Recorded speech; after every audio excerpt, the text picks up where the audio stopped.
يحفظونه من كل سوء وعبدل من بعد خوفه أمنا يعبدك لا يشرك بك شيئا ولا تجعل لأحد من خلقك على وليك سلطانا وأذن له في جهاده عدوك وعدوه واجعلني من أنصاره إنك على كل شيء قدير أما بعد فقد قال الله سبحانه وتعالى في القرآن المجيد وقوله الحق بسم الله الرحمن الرحيم قل لا أسألكم عليه أجرا إلا المودة في القربى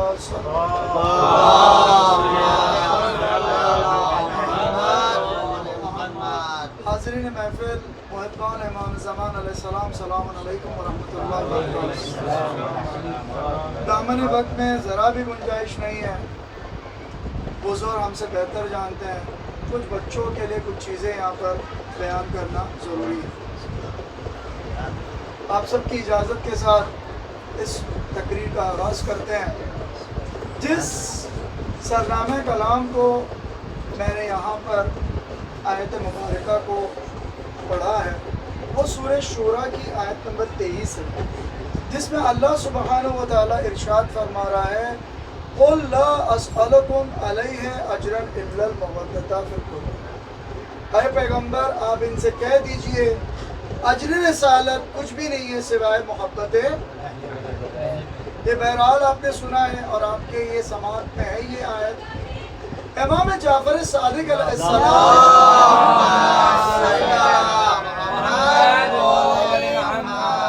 اس آیت کے متعلق بیان فرماتے ہیں کہ لِكُلِّ شَيْءٍ أَسَاس، لِكُلِّ شَيْءٍ أَسَاس، وہ اساس الاسلام حبنا اہل البیت، یعنی ہر ایک چیز کی ایک بنیاد ہے، ہر ایک چیز کی ایک اساس ہے۔ محبت اہل بیت دین کی اساس ہے، یعنی اگر اہل بیت کی محبت مودت نہیں ہے تو دین نہیں ہے۔ دین اس وقت تک مکمل ہو ہی نہیں سکتا جب تک محبت اہل بیت نہیں ہو۔ ایمان مکمل ہو ہی نہیں سکتا جب تک محبت اہل بیت نہیں ہو۔ اللہ اس دین کو قبول کرے گا ہی نہیں جس دین میں اہل بیت کی محبت۔ عزیزان گرامی، اسی اہل بیت کی آخری کڑی کا جشن ہم سب منانے یہاں پر، ہم سب یہاں پر جمع ہوئے۔ یہ کون ہے شخص جس کا ہم سب جشن منانے جا رہے ہیں؟ اور انشاءاللہ عنقریب 15 شعبان کو ان کی ولادت ہے۔ یہ ہمارے اور آپ کے 12ویں امام ہیں، حضرت مہدی آخر الزمان علیہ السلام، جن کے بارے میں آپ جانتے ہیں بہت ہی مشہور و معروف حدیث ہے من مات ولم يعرف امام زمانہ مات میتۃ الجاہل، کہ اگر کوئی شخص اپنے وقت کے امام کی معرفت حاصل نہیں کرے گا اور وہ مر گیا تو اس کی موت کیا ہوگی؟ جہالت کی۔ جہالت یعنی کفر کی موت ہوگی۔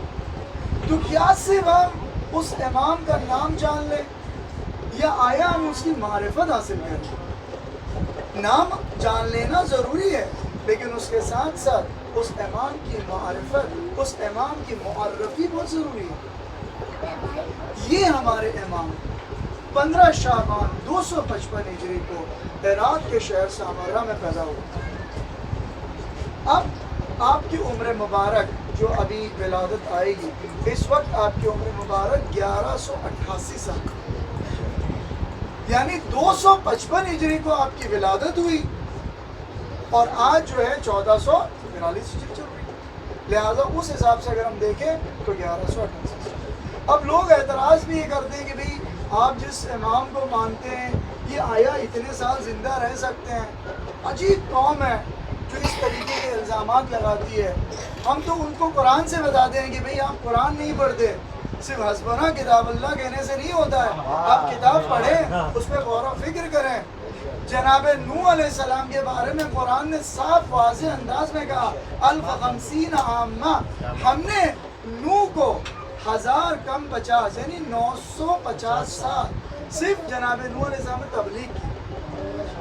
اور جناب نوح علیہ السلام کے بارے میں ملتا ہے کہ انہیں اللہ سبحانہ تعالیٰ نے 2500 سال 2500 سال اللہ نے انہیں پورے عمر دی۔ جناب خضر علیہ السلام آج تک زندہ ہے۔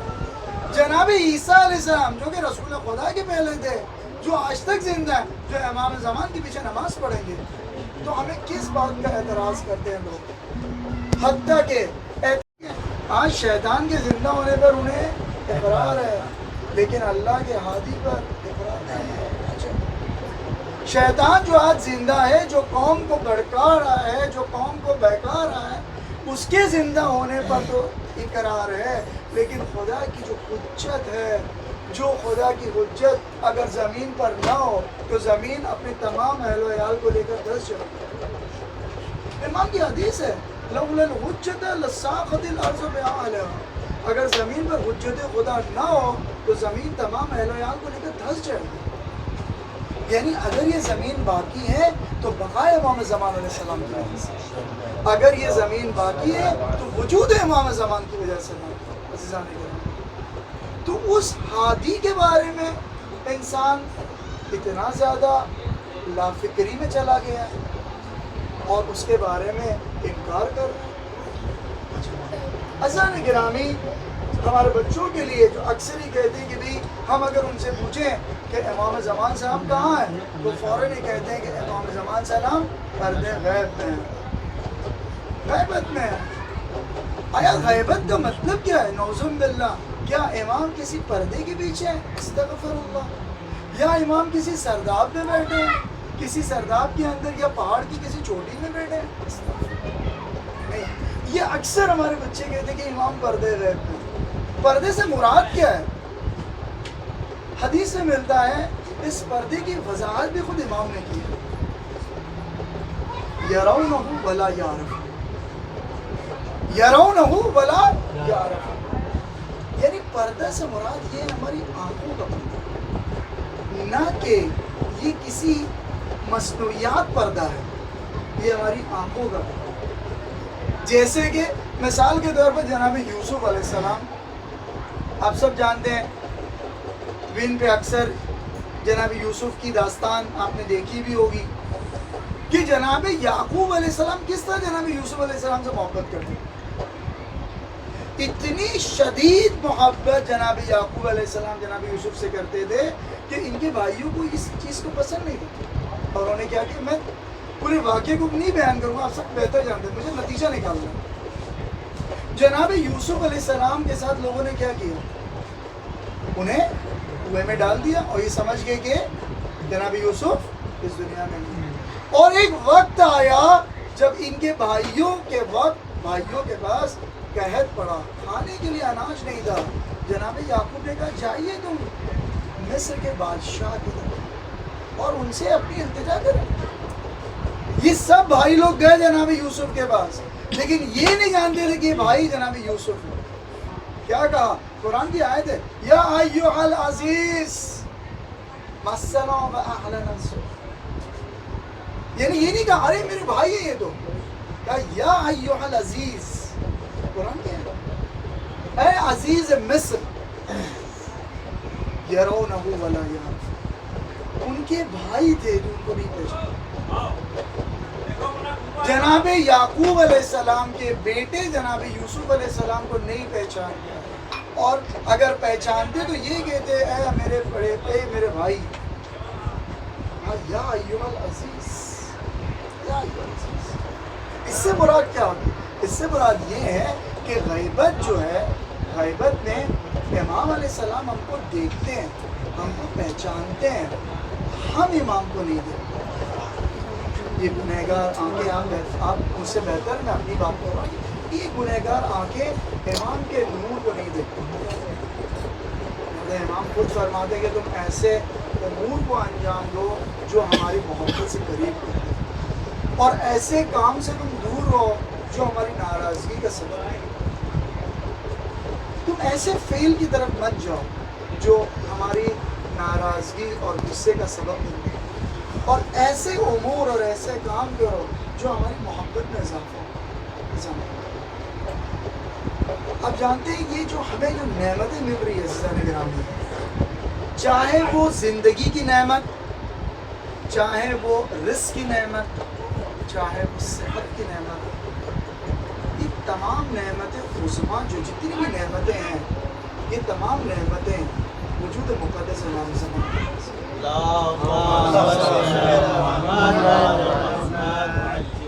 یہ دنیاوی نعمتیں تو ایک وقت تک رہے گی، لیکن ائمہ معصومین سے محبت انسان کو اخروی نعمتیں بھی دی. جیسے کہ آپ جانتے ہیں روایتوں میں ملتا ہے کہ جو شخص اہل بیت علیہ السلام سے محبت کرتا ہے، اس کے موت کے وقت، جان کنی کے وقت، سکرات کے وقت، فشار کے وقت، پل صراط کے وقت، میدان محشر میں، ہر لمحے پر، ہر جگہ پر یہ محبت اہل بیت اسے کام آتی، یہ محبت اہل بیت اسے کام آتی. خدا نے جناب داؤد علیہ السلام سے کہا، اے داؤد تم میری نعمتوں کو یاد کرو اور لوگوں کو میرا محبوب بنو. ایسا نہیں کرتا بچوں کا موقع. جناب داؤد نے خدا کی بارگاہ میں عرض کی، پروردگار میں تو تجھ سے محبت کرتا ہوں، لیکن میں تجھے لوگوں میں محبوب کیسے بناؤں؟ میں تو تجھ سے محبت کرتا ہوں، میں تجھے لوگوں میں محبوب کیسے بناؤں؟ خدا کی آواز، اے داؤد تم ان سے تذکرہ کرو گے تو خود بخود محبت بڑھتی جائے. تو عزیزان گرامی، اسی طریقے سے آج ہم اس دنیا میں دیکھیں، جو آج ہم نعمتیں لے رہے ہیں، یہ جو نعمتیں سے لطف اندوز ہو رہے ہیں، نعمت دنیاوی، نعمت اخروی، یہ سب کا منبع کون ہے؟ یہ سب کا مرکز کون ہے؟ یہ سب کس کی طرف سے حاصل ہو رہی ہے؟ یہ صرف اور صرف اہل بیت علیہ السلام کی وجہ سے ہم سب کو حاصل ہو رہی ہے. اور انہی کی آخری گھڑی حضرت صاحب الزمان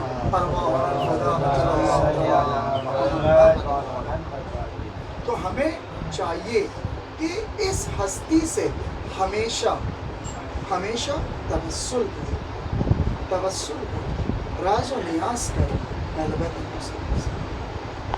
اکثر و بیشتر ہم لوگ نے امام سے توسل کو صرف 15 شعبان کے لیے منحصر کر دیا.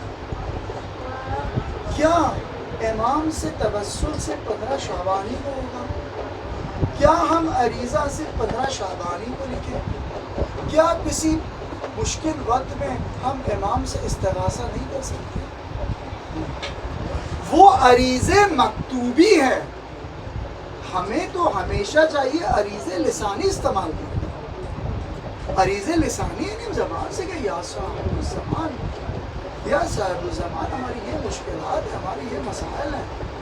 اگر ہم آپ کی بارگاہ میں نہیں آئے تو مولا ہم کس کی بارگاہ میں جاتے ہیں؟ وہ ہوں گے لوگ جن کے پاس امام نہیں ہے، جو بنا ہادی کے گھوم رہے ہیں. ہمارے پاس تو 14 دروازے ہیں، اس کے لیے تو دعائے توسل پڑھتا ہے. توسل کا مطلب یہ ہے ان سے راز و نیاز کریں، دل کی گہرائی سے امام سے باتیں کریں، امام کو کہیں کہ امام آپ حاضر ہیں. ایک شاعر نے کیا خوب کہا تھا کہ ہم اس کے لیے سلام کہتے ہیں مولا کہ ہمیں جواب سلام آئے گا. امام کو سلام کریں، السلام علیکم یا صاحب السلام. جب ہم امام کو سلام کریں گے عزیزان گرامی، تو اس سلام کا جواب امام ہم سے بہتر جانتے شریعت کے. ہم جیسے گنہگار امام کے جواب کے متمنی ہوں گے اور امام ہمیں جواب دیں گے. لہٰذا ہمیں چاہیے دل کی گہرائیوں سے امام سے اپنے گناہوں کی استغفار کریں، گناہوں کی توبہ مانگیں امام سے، اور امام سے کہیں کہ مولا ہماری بہت ساری کوتاہیاں تھیں، بہت ساری خطائیں تھیں، اب درگزر کریں. یہ ایسا نہیں ہے عزیزان گرامی کہ وہ امام ہمارے فعل سے واقف نہیں ہے، فعل سے واقف نہ ہو. وہ امام ہمارے ہر ایک فعل کو جانتا ہے. بھلے ہی ہمارے والدین ہمارے فعل کو نہ جانتے ہوں، ہمارے دوست احباب عزیز و اقارب ہمارے فعل کو نہ جانتے ہوں، لیکن وہ امام، وہ حجت خدا ہمارے ہر ایک فعل کو جانتا ہے. تو امام کے سامنے کوئی چیز پوشیدہ نہیں ہے. ہم دل سے کہیں یا صاحب الزمان، کیا سکتے، یہ ہماری جو بھی گناہیں تھی آپ ہمیں بخش دیں۔ آپ امام حسین کے فرزند عزیزان گرامی جناب حور علیہ السلام ہو گئے تھے۔ یہ وہ خاندان ہے کہ اگر اس خاندان کے سامنے اگر کوئی شخص معافی مانگے تو وہ اس خاندان ایسی چیزیں دیتا ہے جس کی ہم توقع بھی نہیں کر سکتے۔ جناب حور علیہ السلام نے کیا خطا کی تھی جو آج التش کی آوازیں آ رہی تھی؟ تو جناب حور علیہ السلام کی وجہ سے تو تھی، لیکن حور علیہ السلام ہو گئے۔ ایک لمحے کہا امام حسین سے، مولا میری خطا معاف کر۔ امام حسین نے گلے سے لگایا، کہا انت حور پھر دنیا والا، دنیا آخرت میں آزاد۔ اس امام حسین کے فرزند صاحب الزمان ہیں، ہم ان کی بارگاہ میں گئے، مولا ہم تو گنہگار ہیں، آپ ہمارے گناہوں عزیزان گرامی واقعی یہ اہتمام بہت زیادہ قریب ہے، ان کی بارگاہ میں توسل کریں۔ امام ہادی علیہ السلام کے زمانے میں ایک صلوات پڑھ دیں۔ دیکھیے یہ ہستیاں کس طرح ہمارے امور سے واقف ہوتی ہیں، یہ ہستیاں کس طرح ہماری مدد کرتی ہیں۔ امام ہادی علیہ السلام کا دور ہے اور اس وقت کا ظالم بادشاہ متوکل، اس دور میں ایک شخص تھا جس کا نام تھا عبد الرحمن۔ اس کا کام تھا نقاشی کرنا، یعنی انگوٹھی پہ نقاشی کا کام تھا۔ بادشاہ کے دربار سے قاصد آیا اور اس نے کہا عبد الرحمن تمہیں بادشاہ نے بلایا ہے۔ عبد الرحمن گئے، بادشاہ نے کہا ظالم بادشاہ متوکل، اگر آپ اس کی تاریخ دیکھیں متوکل و معتمد جیسے ظالم بادشاہ نہ گزرے ہیں نہ پہلے گزرے تھے، بہت شدید ظالم۔ متوکل دربار میں بیٹھا ہے، وہ کہتا ہے اے عبد الرحمن یہ میرے پاس ایک ہیرا ہے، میں چاہتا ہوں کہ تم اچھی سی ایک انگوٹھی بنا کے مجھے لا کے، ٹھیک ہے، اس کا پیشہ تھا، لے لیا اس کو، لے کے آیا، انگوٹھی کو ڈیزائن کر رہا تھا، نقاشی کر رہا تھا، اچانک اس کے ہاتھ سے وہ گر گئی۔ وہ ہیرا جو تھا دو حصوں میں تقسیم ہو گیا۔ یہ ہیرا تقسیم نہیں، وہ اس کی زندگی تقسیم ہو گئی، کیونکہ وہ جانتا ہے بڑا ظالم بادشاہ ہے، اب اس کی زندگی بچے گی نہیں۔ یہ خوب گریہ کرنے لگا، آہوزاری کرنے لگا، لیکن حسب دستور ہر دور میں ایک مشکل کشا ہو۔ اس وقت مشکل کشا امام ہادی علیہ السلام فوراً گیا روتے ہوئے۔ امام بیٹھے تھے، امام مسکرانے لگے، عبد الرحمن گھبراؤ مت، عبد الرحمن گھبراؤ مت، تم دربار میں کچھ نہیں کہنا، خاموش رہنا، بس جاؤ، خدا حافظ۔ عبد الرحمن گھبراؤ مت، دربار میں کچھ نہیں کہنا، خاموش رہنا۔ امام نے حکم دیا، خاموش تھے، عبد الرحمن چلے۔ اگلے دن قاصد پھر آیا، بادشاہ نے بلایا، یہ اور پریشان، اب تو میری جان حتمی ہے، یعنی کنفرم ہے، اب تو مرنا ہے ہی ہے۔ چلے پڑے ڈرتے ہوئے، جیسے ہی عبد الرحمن دروازے پہ پہنچے، ان کے دربار میں پہنچے تو بادشاہ نے کہا عبد الرحمن ایسا ہے کہ جب میں تمہیں ہیرا دے رہا تھا تو اس وقت میری بیٹی نے دیکھ لیا تھا، اور میرے پاس دو بیٹیاں ہیں، تم ایک کام کرو، اس ہیرے کے 2 ٹکڑے کرو، 2 انگوٹھی بنا کے لا کے دو۔ صلوات علی محمد۔ عزیزان گرامی آپ دیکھیں کس طرح انہوں نے امام کا حکم دیا، خاموش رہنا۔ عبد الرحمن خاموش تھے، ان کی زندگی بھی بچ گئی، اور امام علیہ السلام نے اس پر عبد الرحمن پر اتنی کرم کر دیا۔ تو آج وہ فخر ہادی، فخر امام زمان موجود ہے۔ تو اگر ہمیں کوئی مشکلات پیدا ہو تو ہم کیوں نہیں ان کی بارگاہ میں جائیں اور توسل۔ ایک واقعہ اور آپ کی زحمت تمام کہ دامن وقت میں گنجائش نہیں ہے، ہم نے بہت کچھ چیزیں لے کر آئی تھی لیکن وقت نہیں ہے، بہرحال ایک صلوات پڑھ دیں۔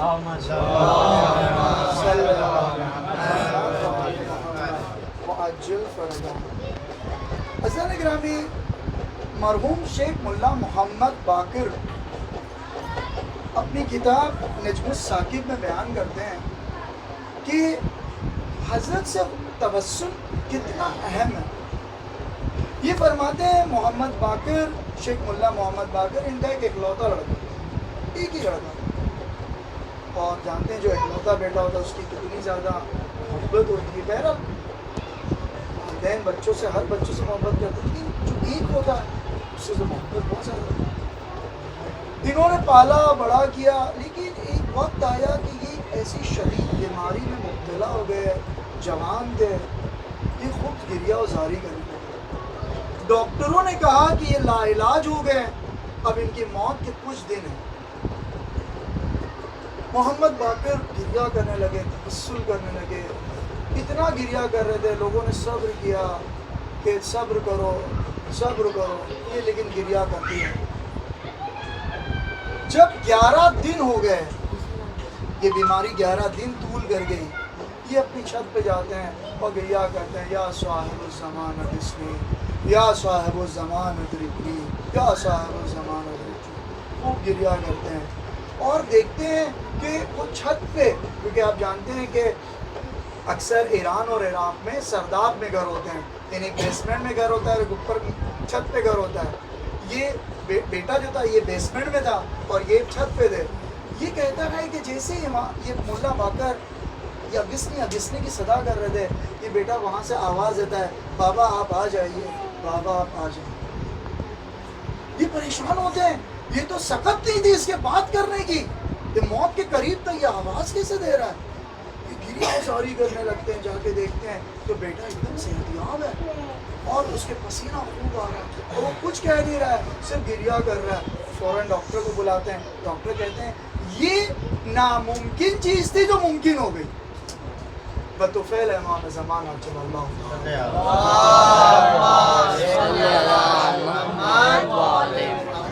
کہنے کا مقصد یہ عزیزان گرامی، اگر ہم توسل کریں، اس ہادی کو بلائیں، تو وہ ہادی کیوں نہیں ہماری مدد کریں گے، وہ کیوں نہیں ہماری باتوں کو سنیں گے. غلطی ہماری ہے، ہم نہیں پکارتے. امام فرماتے ہیں، امام کی حدیث ہے، اِنَّا غَيْرَ مُؤْمِنِينَ لَمُعَاذِرُونَ وَلَا نَاصِرُونَ. دیکھو ہم تمہاری یاد سے غافل نہیں ہیں، تم ہمیں بلا بیٹھو، ہم تمہاری یاد سے غافل نہیں ہیں. کوئی باپ اپنے بچوں کو بلائے گا؟ یا صاحب اولاد ہیں، کتنا بھی بچہ بدماش ہو، مستی کرتا ہو، باپ اگر گھر سے نکال دے، اگر وہ دروازے پہ آ جائے، ایک بار ٹھوکے، 2 بار دروازہ کھولے، کتنا بھی بدماش بادشاہ، باپ دروازہ کھول کر گلے سے لگا ہے. یعنی یہ فطرت ہے، یہ تقاضا. ارے یہ امام تو ہمارے روحانی پدر ہیں، الامام الانیس الرفیق والوالد الشفیق. یہ امام جو ہوتا ہے وہ باپ سے زیادہ مہربان ہوتا ہے، ماں سے زیادہ مہربان ہوتا ہے، بھائی سے زیادہ مہربان ہوتا ہے. اس امام کی بارگاہ میں چلے کہیں امام یہ ہماری غلطیاں ہیں، یہ ہماری خطا ہیں، ہم آپ کی بارگاہ میں. عجیب لوگ درے اہل بیت کو چھوڑ کر اس کے دروازے پہ جا رہے ہیں. عجیب، کوئی یہ بابا، کوئی یہ بابا، کوئی یہ چیز، کوئی وہ چیز. ارے ہمیں توسل کرنا اہل بیت سے، اہل بیت سے توسل ہی ہماری زندگی کی کامیابی ہے. حج کا وقت ہے عزیزان گرامی. حج کا پہلے کے زمانے میں حج کے لیے سفر کرنا بہت مشکل ہوتا. آج کی طرح نہیں ہے کہ ہم بیٹھے اور پہنچ گئے. تب لوگ مہینہ مہینہ حج کرتے تھے، گھوڑے اونٹوں کچر پہ حج کرتے تھے. جناب محمد قاسم کے بارے میں ملتا ہے کہ یہ حج پہ ہے اور ہمیشہ حج پہ جاتے تھے اور حج پہ جاتے تھے اور حج مکمل کر کے آتے. ایک بار ایسا یہ ہوا کہ جناب محمد قاسم حج پہ گئے، تھکان کی وجہ سے ایک جگہ پہ رک گئے، کیونکہ اس وقت مہینہ مہینہ سفر ہوتا تھا اور یہ تھک گئے، تھک کے سو گئے اور حج کا جو کارواں تھا وہ چلا گیا آگے. اب جب یہ بیدار ہوتے ہیں تو شام ہو جاتی ہے، ابھی پریشان ہو جاتے ہیں، نہ راستہ پتہ ہے، نہ قافلہ پتہ ہے، نہ سواری ہے ساتھ میں. اس طرف دیکھے تو صحرا، اس طرف دیکھے تو صحرا، جانور ہر طرف ہیں.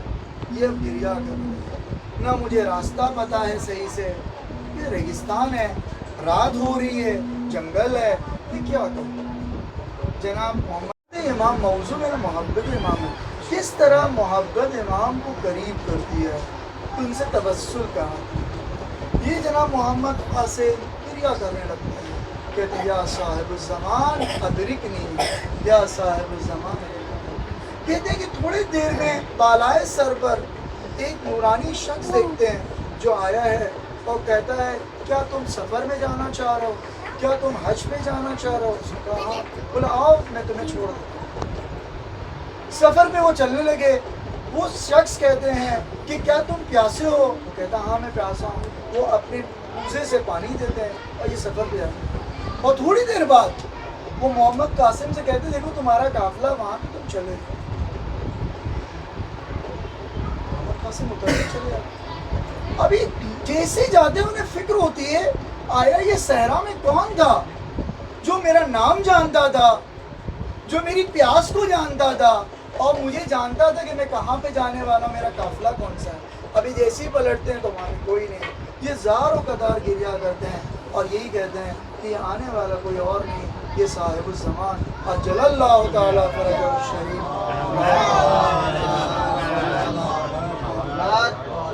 یہ صاحب الزمان جو میری آواز پر لبیک. عزیزان گرامی, اس غیبت کبریٰ میں, یہ غیبت میں جیسا کہ آپ جانتے ہیں یہ غیبت کبریٰ ہے, غیبت صغریٰ ختم ہو گئی, یہ غیبت کبریٰ ہے. یہ غیبت کبریٰ میں ہماری ذمہ داری ہے کہ ہم اس امام کے ظہور کے لیے زیادہ زیادہ دعا کریں. اور دیکھیں محبت کا تقاضا ہے. اگر مثلاً اگر میرے والد دوسری دنیا میں ہیں, یعنی ابراڈ میں ہیں, یعنی مثلاً کسی اور کنٹری میں, تو میں ہمیشہ چاہوں گا کہ میں ان سے بات کروں. اور ایسے موقع پر تو اور زیادہ یاد کروں گا جب سب ایک ساتھ ملتے ہیں. عزیزان گرامی, یہ امام سے محبت تو ہمیشہ ہی کرنی چاہیے ہمیں. لیکن جب یہ امام ہمیں اتنی نعمتیں دے رہا ہے اور اس کا یہ تقاضا بھی ہے کہ تم میرے ظہور کے لیے دعا کرو, تو محبت کا تقاضا یہ ہے. دیکھیے ہم نعمتوں کا شکریہ تو ادا نہیں کر سکتے. ہم کیا, ہماری بساط کیا کہ ہم اس تمام نعمتوں کا شکریہ ادا کریں. لیکن حتی الامکان ہم یہ تو کر سکتے ہیں کہ ہم اس امام رؤوف کے ظہور کے دعا کریں. غیبت میں, اس غیبت کبریٰ میں ہماری ایک ذمہ داری ہے. ایسا تو بہرحال بہت ساری ذمہ داری ہے. محمد تقی موسوی اصفہانی علیہ الرحمہ نے 70 سے زیادہ ذمہ داریوں کو نقل کیا ہے. لیکن ہم یہاں پہ کچھ ذمہ داری کے بارے میں ذکر کریں. سب سے عظیم ذمہ داری اس غیبت میں دعا کرنا. اچھا یہ ہم نہیں کہہ رہے, یہ ہمارے وقت کے امام کی خود ارشاد ہے. امام خود فرماتے ہیں وہ اکثر الدعاء بتعجیل الفرج فإن ذلك فرج, کہ تم میرے ظہور کے لیے زیادہ سے زیادہ دعا کرو, زیادہ سے زیادہ دعا کرو.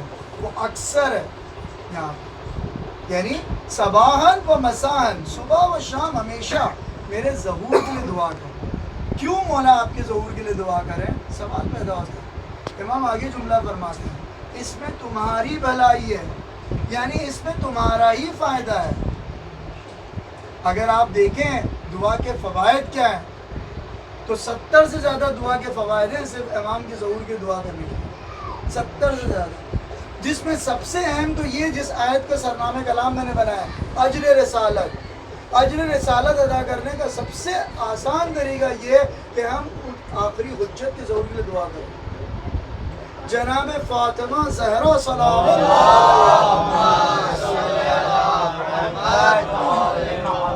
کی شفاعت نصیب ہوگی, کی شفاعت نصیب ہوگی جو شخص امام زمان صاحب کے لیے دعا کرے. اس کے علاوہ تبرکاً ہم نے کچھ فوائد آپ کے لیے لے کے آئے تاکہ کچھ بچے جو لوگ ہیں وہ جان سکے کہ امام زمان صاحب کے لیے جو دعا کرتے ہیں اس کے فائدے کیا ہیں. آخری زمانے کے فتنوں سے نجات حاصل ہے. امام زمان کے حق میں دعا کرنا گویا کہ اہل بیت علیہ السلام کی شفاعت نصیب ہوگی, ہماری دعائیں مستجاب ہوگی. اکثر ہم کہتے ہیں کہ ہماری دعائیں مستجاب کیوں نہیں ہوتی؟ ہم اپنی دعاؤں سے پہلے امام کی دعاؤں کو مقدم کریں. ہم اپنی دعا سے پہلے امام کی ظہور کی دعا مانگیں. دیکھیے امام ہماری دعائیں کیسے مستجاب ہوں، ہماری دعائیں مستجاب ہوں گی، ہماری عمر میں اضافہ ہوگا، اور فرشتے قبر اور قیامت میں جتنی بھی سختیاں ہیں ان سے نجات ملے. تو عزیزان گرامی، ہمیں چاہیے کہ ہم ہمیشہ امام کے لیے دعا کریں. اب سوال ہی پیدا ہوتا ہے کب دعا کریں، تو وہ بھی روایتوں میں ملتا ہے کہ آپ ہمیشہ دعا کریں، صباحاً و مساحاً. بارش کے وقت آپ دعا کریں جب دعائیں مستجاب ہوتی ہے، خدا کی رحمت نازل ہوتی ہے. زوال کے وقت دعائیں قبول ہوتی ہیں، سحر کے وقت دعائیں قبول ہوتی ہیں. یہ مخصوص ہے دعا کا. اور بالخصوص جد مظلوم امام حسین علیہ السلام کے مصائب کے بعد جب دل غمزدہ ہو، جب دل ٹوٹا ہوا ہو، اور یہی وہ ہستی ہے جو منتقم قول الحسین ہے، مصائب کے بعد آپ اس امام کی ضرورت کی. امام کی حدیث ہے، امام زمان سے ہم فرماتے ہیں جو مومن میرے جد کے مصائب کے بعد میرے ظہور کی دعا کرے گا تو میں اس کے لیے دعا کروں گا. یعنی ہم لائق شکر ادا کریں خدا کا کہ وہ امام رؤوف ہمارے حق میں دعا کرے گا اگر ہم جد مظلوم کے مصائب کے بعد اس امام کے لیے دعا کریں. اللہم اجل ولیک. عزیزان گرامی، دعائیں بہت زیادہ ہیں. آپ سلام کریں امام کو، روزانہ ایک معمول بنائیں کہ صبح شام ایک بار 2 بار سلام کریں، السلام علیکم یا صاحب الزمان. یہ محبت میں اضافے کا سبب بنے گی. ہم اللہم کل ولی کل کی دعائیں پڑھیں، ہر وقت پڑھیں، نماز کے بعد پڑھیں، قنوت میں پڑھیں، یہ محبت کے اضافے کا سبب بنے گی. ہم جمعہ کا روز امام زمان سے منسوب ہے. الجمعہ متوقع فی ظہور کا، جمعہ کے دن امام سے ظہور سے متوقع ہے. ہم اس امام کی دعا کریں، دعائیں نبوہ پڑھیں، یہ بھی ایک محبت کا ذریعہ ہے. اس کے علاوہ زیارت آل یاسین ہے.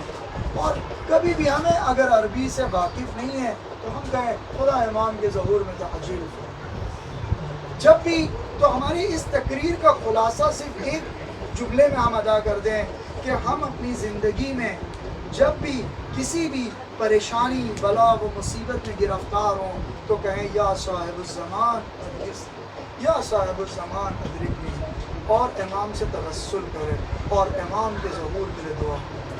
خدا ہم سب کو امام زمان علیہ السلام کے لیے دعا کرنے کی توفیق عنایت فرمائے. خدا ہمارے والدین کی مغفرت فرمائے. خدا بندہ جن کے والدین اس دنیا میں اس وقت موجود ہیں ان کو طول عمر عنایت فرمائے. پروردگار حاضرین کے تمام حاجات کو قبول فرمائے. اس قلیل سے عبادت کو کثیر کر کے قبول فرمائے. تمام مرحومین کی مغفرت فرمائے. پروردگار ہمارے تمام گناہ کبیرہ و صغیرہ کو بحق ائمہ معصومین اس وقت اسے معاف فرمائے.